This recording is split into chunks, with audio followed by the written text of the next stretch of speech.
Сайн байцгаана уу хүнд үзэгчтэй.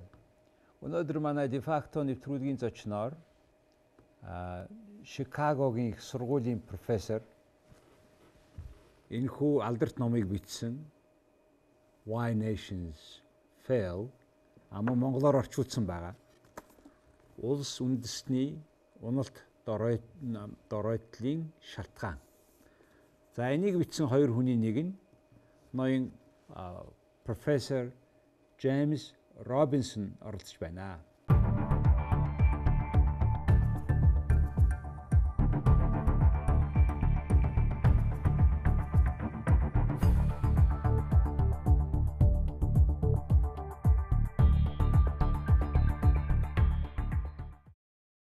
Good evening. Good evening. Welcome to the show. Thank you. Welcome to Mongolia. It is such a pleasure to have you in Mongolia, and you have been giving several lectures around. And now, your book is of very important content for Mongolia at this time of juncture, in a way. I will tell you which juncture after my opinion, of course. Please tell us what made you writing this book.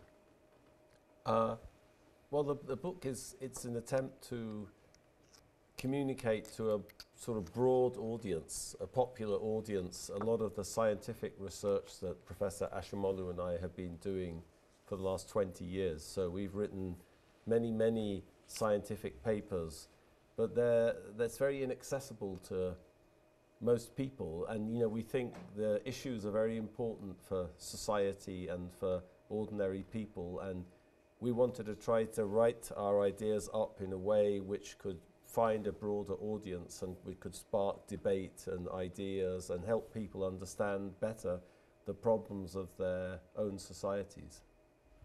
We find many reasons or many factors that help or will help us to have a better life during this time, and we have chosen 25 years ago a road to capture the system in a way.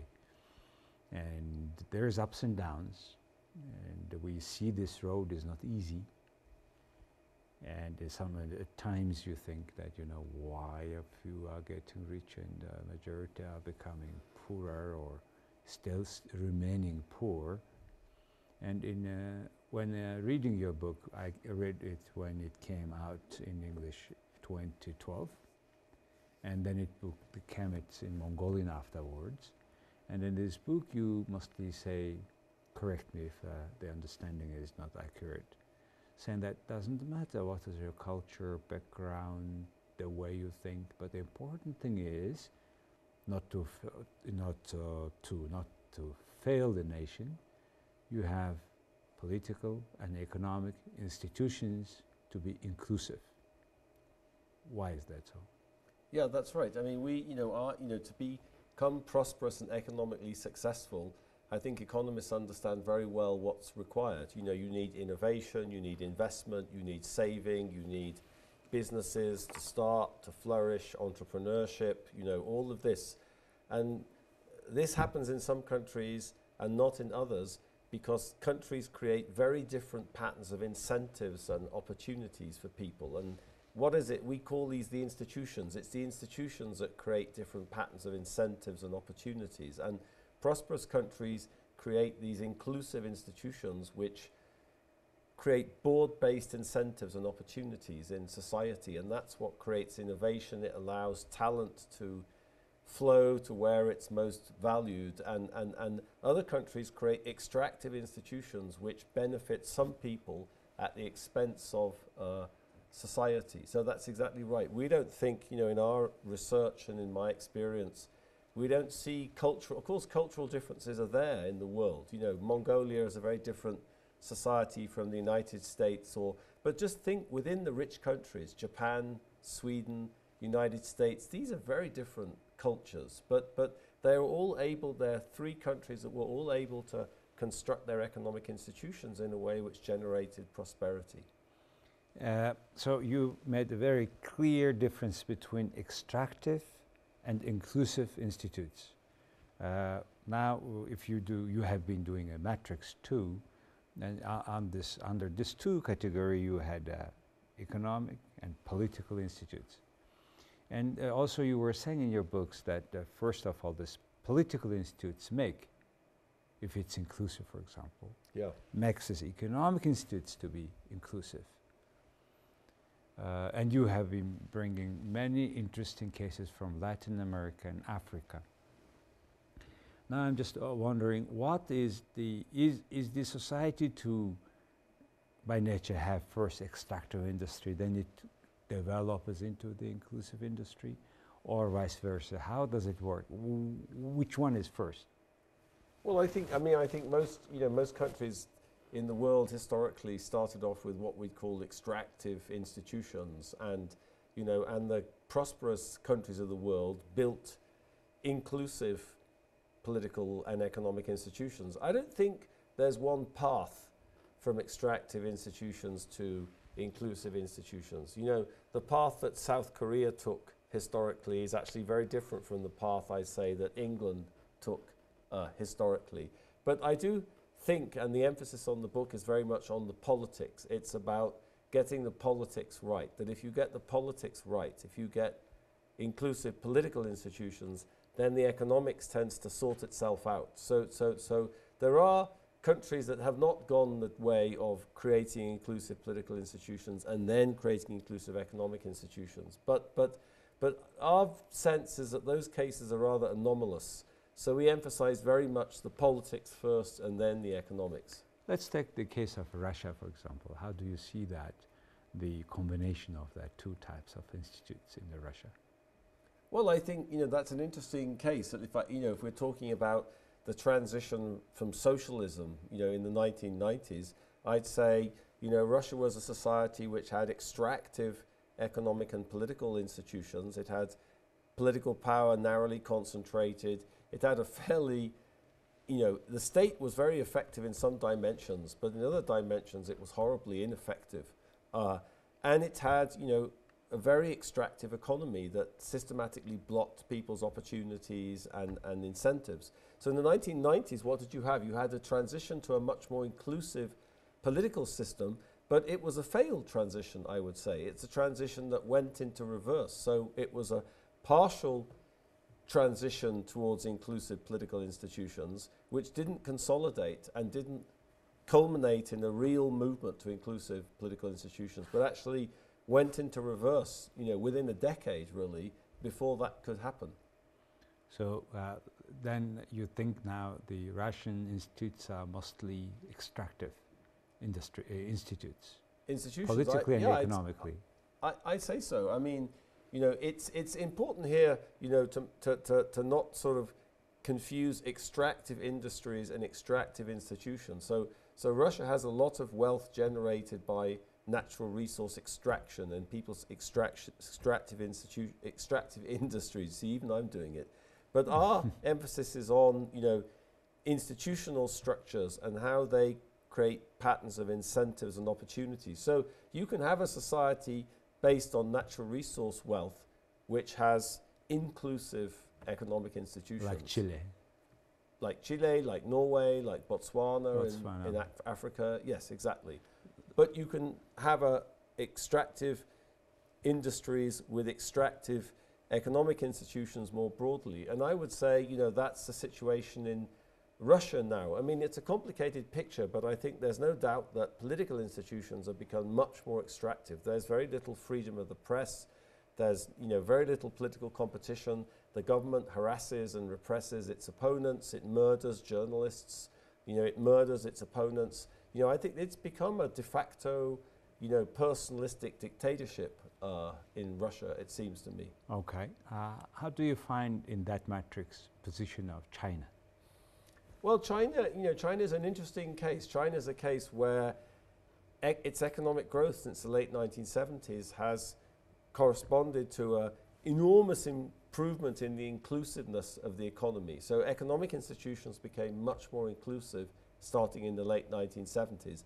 But that's been combined with extractive political institutions in the sense that political power has been narrowly concentrated. So what we say about that is that's an unsustainable combination. You can't create inclusive economic institutions in a sustained way with extractive political institutions. That concentrated political power always ends up getting used at the expense of the economy. You can't have the rule of law and broad-based opportunities underpinned by the dictatorship of the Communist Party. So we just say there's many experiences in world history of transitory economic growth like this, but this is not sustainable. In this sense, inclusive industry is more pluralistic. Extractive institutions, extractive political institutes are not inclusive. Yeah, there's different dimensions of inclusive political institutions.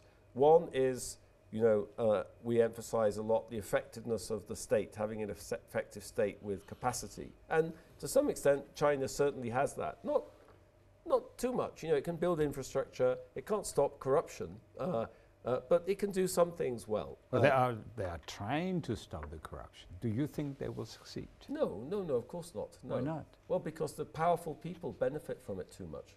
So, but the commitment of the Chinese president, Xi Jinping. One person, yeah. I mean, I don't see a more broad. What I see is that we know there's an enormous amount of evidence that powerful people within the Communist Party are enormously enriching themselves, illicitly. So some people have been singled out and punished, but other people not. Look, the relatives of the president, we know, are making a lot of money. So maybe that's okay, So it's what you say is he, at the end, cannot win successfully the resistance of the people who are extracting their value. Okay. No, of course not. Well, okay. Now we talked about our neighbors. Now let's talk about Mongolia. Well, of course, you have not specifically studied the country, I understand. But however, based on your matrix and based on your ideas of your book,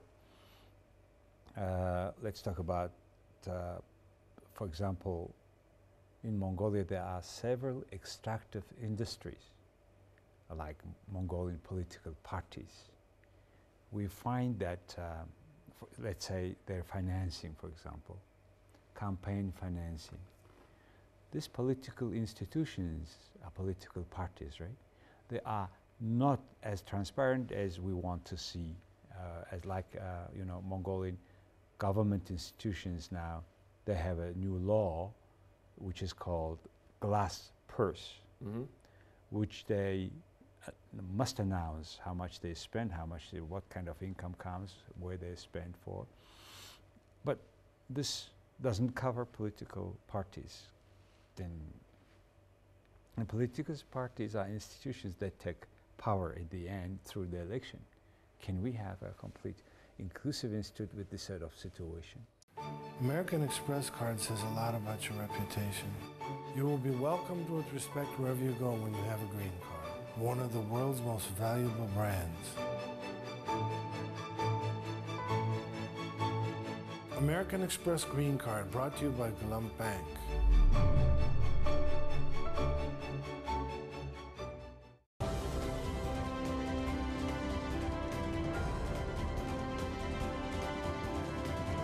Дэлхийн шилдэгүүдийг тодруулдаг Forbes сэтгүүлийн шилдгээр Luxury King Tower Apartment шалгарлаа. Well, I think my impression is that Mongolia has been very successful in building some aspects of inclusive political institutions, but it's failed in other aspects. So yes, it's managed to create a vibrant, competitive democracy with some elements of accountability, but in many ways the quality of democracy seems to be fairly low, and that spills over into other aspects of political institutions in a very unfortunate way. So, you're emphasizing here a big failure in the transparency of the system. It's also true, as I understand it, that the civil service here, the state, has become incredibly politicized. When the political parties change hands, everybody is out from the old party, everybody is in from the new party. Exactly. All the projects that were started by the old party are cancelled. Everyone starts again. This is a terrible mistake and problem in society. if you look at all of the successful development experiences, you know, South Korea, Taiwan, Singapore, wherever you look, if I go back to thinking about England in the, you know, in the 18th century, United States in the 19th century, they're all built on bureaucratic capacity, having a state which is effective, which has a vision, which has a long horizon, which can provide public goods, raise resources, invest in infrastructure, in education, in the environment, in health, and the way that politics seems to be working in Mongolia at the moment is seriously undermining the capacity of the state to serve the interests of the citizens here. Well, because the lack of capacity of state serving for public interests, people now tend to speak about need of strong power. They say, they quote Nazarbayev, they quote Lee Kuan Yew. What makes the state powerful? How can the state be with can get a good capacity?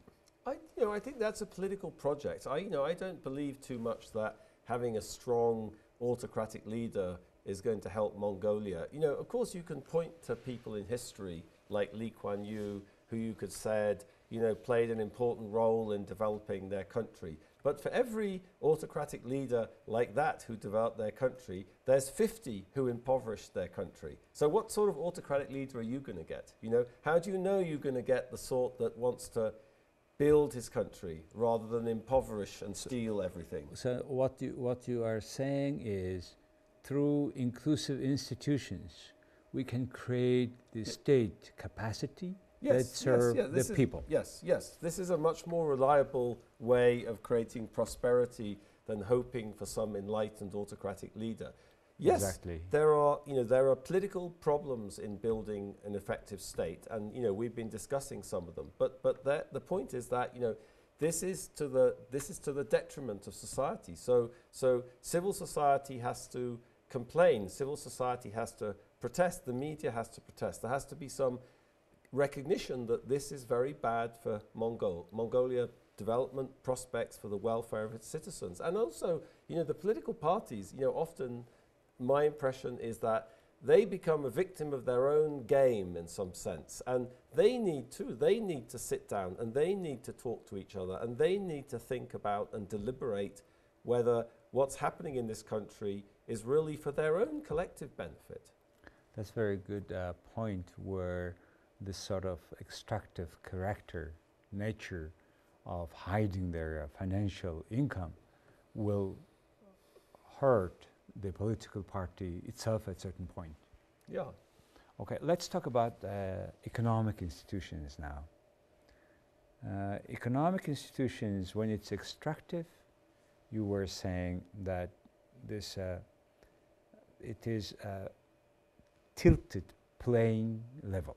Mm-hmm. When it is extractive, it is level. Inclusive. Playing level. Yeah, when it's inclusive. Yeah. Why is that? Well, this emphasis on inclusivity is that, everybody has kind of broad-based incentives and equality of opportunity. So when we talk about the level playing field, we mean that everyone has the same chance. Everyone has the same opportunity to start a business, to use their talents, to get an education, etc. But in many poor countries with extractive institutions, you see what we call this tilted playing field, where some people are enormously advantaged over other people, people with connections, people who know the right people, people who know the politicians. They can get the contract, they can get the job. That's what's happening in this country now. That's a problem to inclusivity, and it's a problem for the prosperity of the society. Yes. You were very nicely comparing two billionaires from the two different institutions. Please tell us about that. Two different extractive. The other is inclusive institutions that work. You have been comparing Mexico with the US. Yes. Please tell us about that. Yes, I mean, the first chapter of the book, we talk about the history of the United States and how institutions in the United States became much more inclusive over time compared to Mexico. But we sort of illustrate that by talking about the two richest men in the world, Bill Gates and Carlos Slim. So these are both very rich, very successful, very entrepreneurial people, but they made their wealth in very, very different ways. That Bill Gates made his wealth by innovating, by creating wealth. Carlos Slim made his wealth through political connections, creating monopolies, which actually impoverished Mexico. It reduced the national income of Mexico. So two men, very rich, but the way they made their money says everything about why why United States is more successful economically than Mexico, and it says everything about how the institutions in these different societies channel people's energies in different ways. And you were saying that under inclusive institutes, you have to be innovative to survive, to win. Under extractive institutes, right? Extractive economic institutes, you can create the monopoly. You can. Yeah. The Mexican billionaire. By the way, this is number one and number two richest people in the world. Yeah. I mean, by a couple of years before, by statistics, and the Carlos Slim was a president of Mexico. No. He was friends with the president of Mexico. Okay, and the president of Mexico privatized the state-run monopoly to him. and it was telecommunication. Yeah. Yeah, That's he how it was a started. friend of the president. Yeah. And you see, both billionaire, by nature, people want to have a monopoly, in particular businesses. And Bill Gates also want to have a monopoly. Yeah. But it didn't work. Why? Yeah, I think that's why the comparison is interesting. It's not that Bill Gates was a nice guy and Carlos Slim was a bad guy. They're the same. They're businessmen. They're trying to make money. And if you can create a monopoly, you make more money. And, you know, it's just a natural impulse. But the thing about the United States is that there's a web of laws and institutions of the state, antitrust institutions, that make it difficult to create monopoly.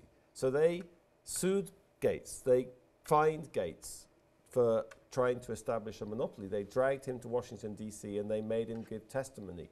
So they have antitrust laws in the United States which stop this monopoly being created. In Mexico, you don't have the same thing. So that means now the importance of institutes. In the U.S., even if you want, you cannot have the monopoly because there is a strong antitrust. You can try, you know. You can try, but in Mexico it is not the case. And plus Mexico, through the monopoly, that was a bigger harm to the economy, right? Though it was a benefit for one person. Yeah. The interesting thing is, in both countries, people try, but the institutions works better. In particular, enforcement of laws, right? Yeah. This is the feature, Max. One of the features makes different between the two institutes, right? Yeah, absolutely. I mean, Mexico, you know, has very good, very nice antitrust laws. It's just that the state doesn't enforce them. So there's nothing stopping people accumulating monopolies. In the United States, they have actually very similar antitrust laws, but the state enforces them. And so that's a huge difference. Another comparison, very striking, interesting case in your book was the same city, but divided by two countries. Yeah. Which is? Nogales, yeah. Nogales, Arizona.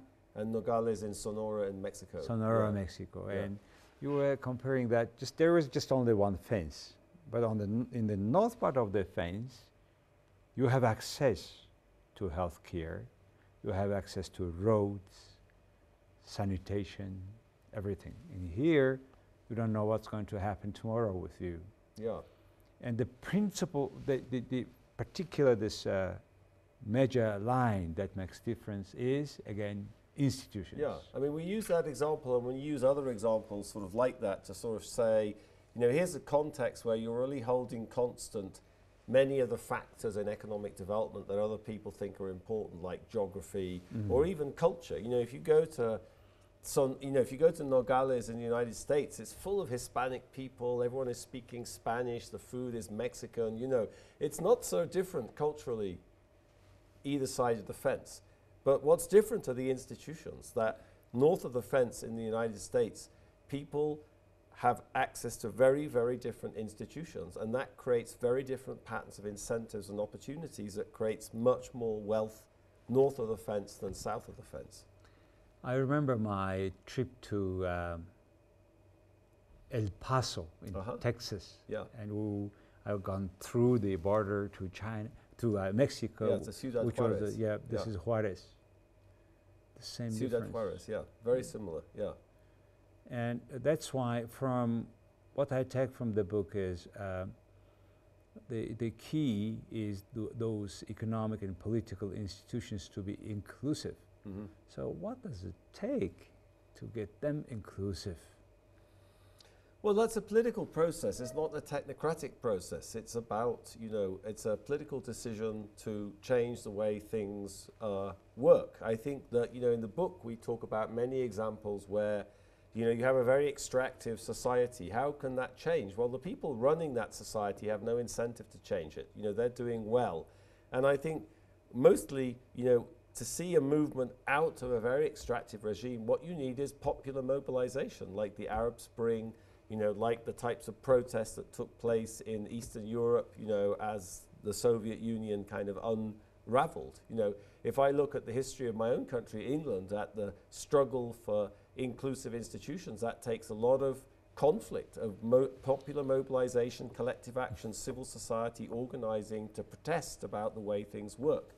And I think, you know, that can make progress. But I think, you know, one of the interesting things to think about, you know, especially in the Mongolian case, is that you start on the road to inclusive institutions, but that takes a lot of work. You know, just having a protest. Look at the Arab Spring, for example. You know, the Arab Spring in Egypt, what did it do? It led to the fall of President Mubarak, and it led to democracy for more or less the first time ever in Egypt. And then what happened?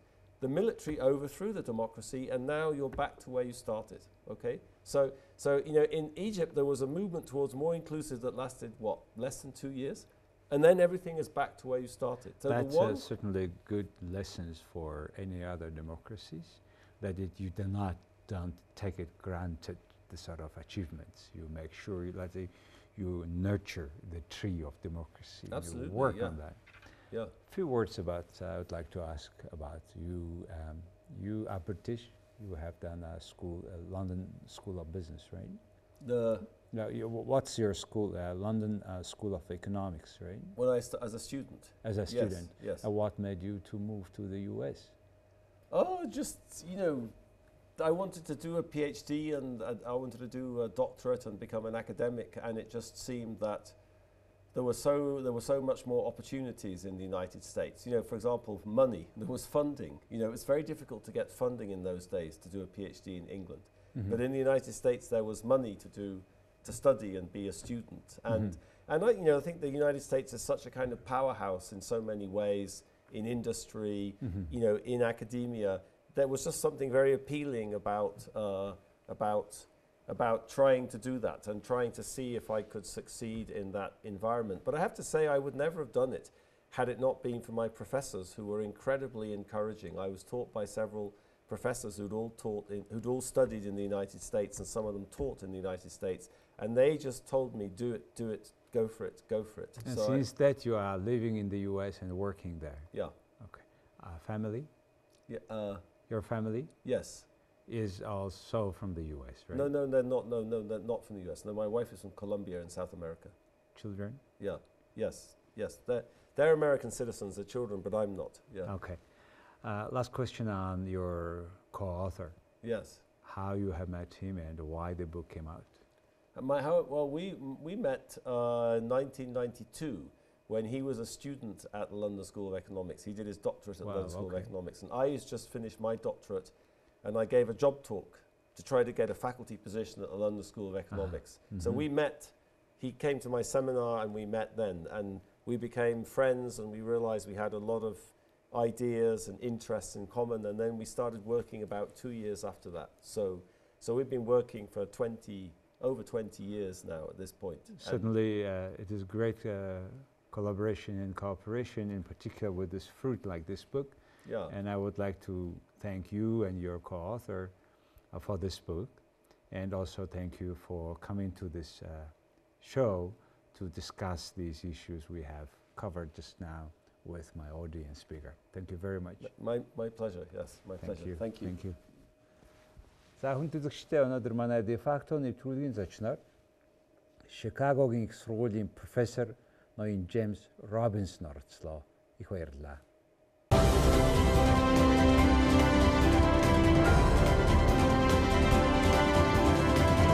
Дэлхийн шилдэгүүдийг тодруулдаг Forbes сэтгүүлийн шилдгээр багш King Tower апартмент шалгарлаа.